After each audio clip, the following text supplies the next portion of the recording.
আমি তোমাদের সুদীপ্ত স্যার বলছি। মূলত আমি এই ভিডিওটা করছি যারা 2022-এর টেট উত্তীর্ণ তাদের জন্য।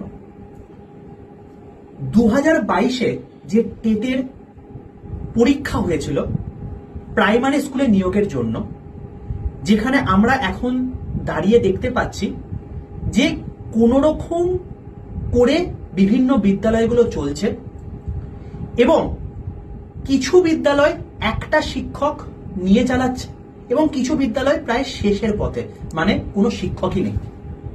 তো এমতো অবস্থাতে যদি চলতে থাকে তাহলে কম্পিটিটিভ যে পড়ছে, কম্পিটিটিভ পড়তে গেলেও তো তার ন্যূনতম সায়েন্সের জ্ঞান থাকা দরকার, ন্যূনতম ইংরেজির জ্ঞান থাকা দরকার, ন্যূনতম অঙ্কের জ্ঞান থাকা দরকার। আর সেটা কোথা থেকে আসে?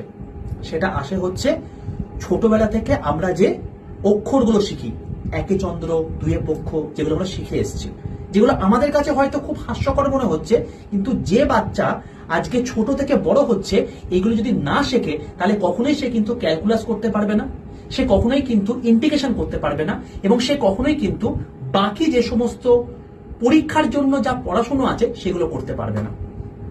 আমার নিজের আন্তরিকভাবে খুব খারাপ লাগছে যে আজকে এই সমস্ত সরকারি স্কুলগুলো পুরোপুরি বন্ধ।